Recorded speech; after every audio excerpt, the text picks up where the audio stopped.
Fail होते हैं तो ये 4 लक्षण आपको ज़रूर से ज़रूर दिखाई देते हैं। आज के वीडियो में हम डिटेल में ये समझने वाले हैं फ्रेंड्स कि जब आपका इम्प्लांटेशन फेल होता है तो आपको कौन-कौन से लक्षण दिखाई देता है, ताकि आप ये पता लगा सकते हो कि आपका इम्प्लांटेशन फेल हो गया है। और आगे थोड़ा-सा ये भी डिस्कस करेंगे कि इम्प्लांटेशन फेल किस रीज़न की वजह से होता है। हेलो फैमिली, आपका हमारे यूट्यूब चैनल में बहुत-बहुत स्वागत है फ्रेंड्स। वीडियो बहुत ही मोस्ट इम्पोर्टेंट है, तो वीडियो को पूरा देखिएगा। और हाँ फ्रेंड्स, आप लोग प्लीज मैं रिक्वेस्ट करती हूँ कि हाइप जरूर दीजिएगा। हाइप अगर आप लोग के पास है, जिसके पास है वो हाइप जरूर दीजिएगा। हाइप देने के लिए आपको कुछ नहीं करना है। जब आप लाइक या फिर कमेंट करने जाओगे ना, तो थोड़ा सा इधर करोगे, स्क्रॉल करोगे तो हाइप आ जाएगा। तो हाइप जरूर दो फ्रेंड्स, क्योंकि बहुत मेहनत लगते हैं वीडियो बनाने में और आप लोग भी इसका लाभ उठा रहे हो, तो हाइप प्लीज दे देना। ओके, चलिए वीडियो में आगे। का इम्प्लांटेशन फेल होता है तो कौन से लक्षण दिखाई देते हैं?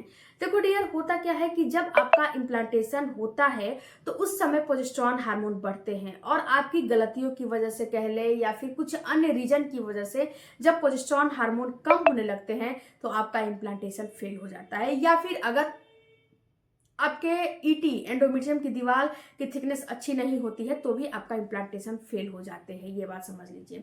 तो अगर आपका इम्प्लांटेशन फेल होने वाला रहेगा, अगर सक्सेसफुल इम्प्लांटेशन हो गया है और बीच में कोई दिक्कत हुआ है, फेल होने वाला रहेगा, तो सबसे पहला लक्षण आपको दिखाई देता है ब्लीडिंग या स्पॉटिंग का होना।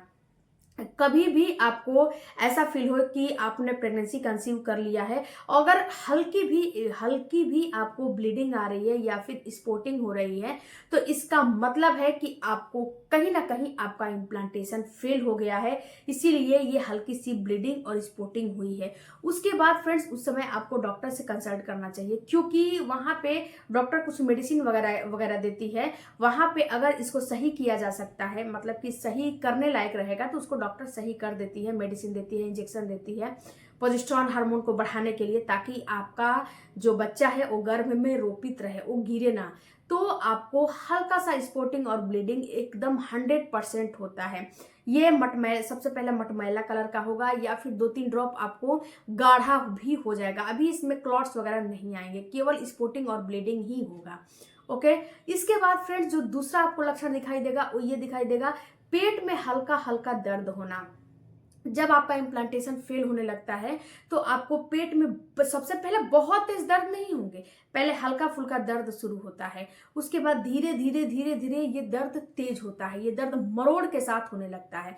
तो अगर आपको हल्का दर्द उठ रहा है और स्पॉटिंग भी हो रही है, और उसके बाद ये दर्द जो है 2 घंटे 4 घंटे 5 घंटे में मरोड़ के साथ जो है कन्वर्ट हो गया है, तो इसका मतलब है कि आपका इम्प्लांटेशन अब कभी भी फेल हो जाएगा, आपका बच्चा नहीं रुकेगा।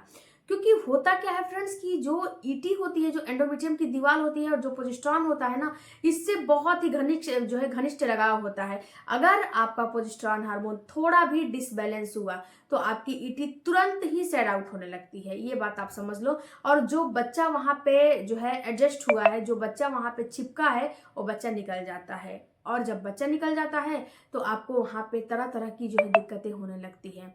उसके बाद जो तीसरा आपको लक्षण दिखाई देता है फ्रेंड्स, कि जब आपका बच्चा सबसे पहले उसमें सेपरेट था, एंडोमेट्रियम की दीवार में सेपरेट था, और अब आपका बच्चा निकल गया है, निकल चुका है उसमें से। अब आपका जो है कभी भी जो है पीरियड आ सकता है, कभी भी ब्लीडिंग हो सकती है, कुछ भी आपके साथ हो सकता है। तो उस कंडीशन में आपका जो प्राइवेट पार्ट है ना, बिल्कुल भारी भारी आपको फील होने लगेगा। ऐसा आपको फील होगा कि वहां पे बहुत ही ज्यादा वजन रखा हुआ है, बहुत ही ज्यादा आपको ऐसा फील होगा कि जो आपका निचला अंग है ना, कुछ वहां पे भारी भारी जैसा फील होने लगेगा। और जो निचला अंग है ना, जैसे कि जब बच्चा आपका निकलेगा, पीरियड आएगा, तो आपका बच्चेदानी का मुंह खुलेगा।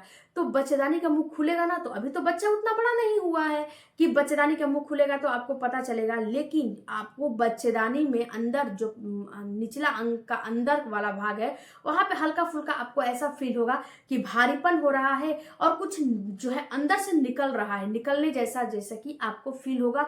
और कुछ आपको ऐसा फील होगा, दर्द जैसा आपको फील होगा, जो आपका निचला अंग है। अगर ऐसा फील हो रहा है तो इसका मतलब है कि आपका बच्चा अब जो है नहीं रहेगा, अब आपका इम्प्लांटेशन फेल हो जाएगा। उसके बाद फ्रेंड्स, जब आपका जो है प्रोजेस्टेरॉन हार्मोन कम होता है, तो बहुत सारी महिलाओं को ये देखा गया है फ्रेंड्स कि उनको घबराहट बहुत ज़्यादा होने लगती है। जब आपका इम्प्लांटेशन फेल होने वाले रहते हैं तो आपको घबराहट, बेचैनी बहुत ही ज़्यादा होने लगती है, बहुत ज़्यादा होने लगती है।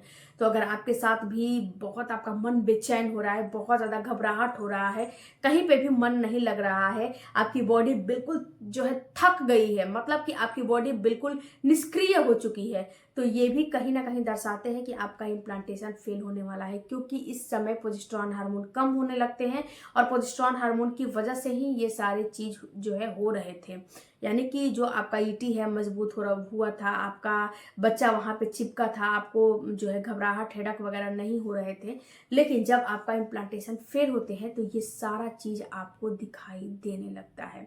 तो यहाँ पे फ्रेंड्स, जब ये 4 लक्षण आपको दिखाई दे तो आपको बिल्कुल भी परेशान नहीं होने हैं, बिल्कुल भी नहीं घबराने हैं। अब तो जो होना है वो तो होके ही रहेगा, अब तो उसको रोक नहीं सकते हो। सबसे पहले आपको डॉक्टर के पास जाना है। डॉक्टर के पास जाओगे, जैसे कि ब्लीडिंग वगैरह दिख रहा है तो डॉक्टर के पास जाओगे तो वहाँ पे डॉक्टर आपको इंजेक्शन लगा देगी या फिर जो चेक करेगी वहाँ पे अल्ट्रासाउंड वगैरह करेगी, सोनोग्राफी करके, और पता लगाएगी कि आपका बच्चा कितने वीक का है, कितना बड़ा है, उसका मतलब कुछ जो है प्रोग्रेस हुआ है कि नहीं हुआ है, ग्रोथ हुआ है कि नहीं हुआ है। इस कभी कभी देखने को ये भी मिलता है फ्रेंड्स कि जो बच्चा है ना उसकी प्रोग्रेस नहीं होती है, उसकी ग्रोथ रुक जाती है, केवल वो मांस का लोथड़ा ही रहता है। तो क्या होता है कि आपको स्पॉटिंग ब्लीडिंग होती है और वहां पे जब डॉक्टर के पास जाओगे तो उसको रोकने लायक रहेगा तो रहेगा, ग्रोथ होती रहेगी तो डॉक्टर मेडिसिन वगैरह देके रोक देगी। अगर वो मांस का टुकड़ा रहेगा, वो बच्चा ग्रोथ नहीं होगा तो उसको जो है डॉक्टर खुद बोल देगी कि ये ग्रोथ नहीं होगा, इसमें कोई दम नहीं है, इसको हटवा दीजिए। ओके उसके बाद दूसरा काम आपको करने हैं फ्रेंड्स कि आपको जो है डॉक्टर से कंसल्ट करके और आपको रेस्ट करने हैं, बिल्कुल फुल्ली रेस्ट पे चले जाओ। फुल्ली रेस्ट पे चले जाओगे तो इससे क्या होगा कि रेस्ट करोगे तो हो सकता है कि आपका बच्चा आपका बच जाए। अगर बच्चे की ग्रोथ अच्छी खासी हो रही है तो बच्चा बच भी सकता है। अब फ्रेंड्स बात करते हैं कि जो ये आपका इम्प्लांटेशन फेल होता है ये किन वजह से होता है। तो सबसे पहले तो फ्रेंड, जो आपका इम्प्लांटेशन फेल होता है ये कई रीजन से होता है। मैंने पहले भी बताया कि प्रोजेस्टेरॉन हार्मोन जो है नीचे रहेगा, लो हो जाएगा तो भी हो जाएगा। ईटी अगर एंडोमेट्रियम की दीवार अगर उसकी थिकनेस अच्छी नहीं रहेगी तो भी हो जाएगा। वजन वगैरह का काम करोगे तो भी हो जाएगा। अगर आप सड़क पे जा रहे हो और ऊबड़ खाबड़ रास्ता है और पेट आपका ऊपर नीचे हो रहा है तो भी आपका बच्चा कभी कभी निकल जो है जाता है। आपका हार्मोन डिसबैलेंस होगा तो भी आपका जो है इम्प्लांटेशन फेल हो जाएगा। अगर हाई रहेगा तो कोर्टिसोल बढ़ जाएगा और प्रोजेस्टेरॉन कम हो जाएगा तो भी आपका जो है इम्प्लांटेशन फेल हो जाएगा। अगर आपने रिलेशन रख लिया, अगर आपको जो है प्रेगनेंसी बहुत ही ज़्यादा क्रिटिकल है और उस कंडीशन में आपने रिलेशन रख लिया या फिर हेयर वॉश कर लिया तो भी आपका इम्प्लांटेशन फेल हो जाता है। हेयर वॉश पे तो मैंने बहुत सारे वीडियो बनाए हैं फ्रेंड्स कि हेयर वॉश कब करने हैं, कब नहीं करने हैं। और फ्रेंड्स इम्प्लांटेशन के समय नहीं करने चाहिए, बिल्कुल भी नहीं करने चाहिए। क्योंकि जब इम्प्लांटेशन के समय हेयर वॉश करते हो ना तो जो आपका ठंडा ब्लड होता है ना वो सारा आपके यूट्रस में जाता है और यूट्रस में कॉन्ट्रैक्शन होने लगता है। उसके बाद कुछ खाने पीने की चीज़ों से ही आपका इम्प्लांटेशन फेल होता है। जैसे बहुत ज़्यादा गर्म तासीर की चीज़ों का इस्तेमाल करते हो, हींग का इस्तेमाल करते हो, पपीता खाते हो, अनानास खाते हो, तो इससे भी आपके यूट्रस में कॉन्ट्रैक्शन होते हैं और आपका इम्प्लांटेशन फेल होने का 100% चांस हो जाता है। तो फ्रेंड्स, आप थोड़ा सा अगर प्रेगनेंसी के लिए ट्राई कर रहे हो तो थोड़ा सा नॉलेज जरूर रखो, क्योंकि अगर कभी भी आपको प्रेगनेंसी हो सकती है और कोई भी मिस्टेक करोगे तो ये आपको खतरा उठाना पड़ेगा। ओके, वीडियो अच्छा लगे चैनल को सपोर्ट कीजिएगा। मिलते हैं अगले वीडियो में।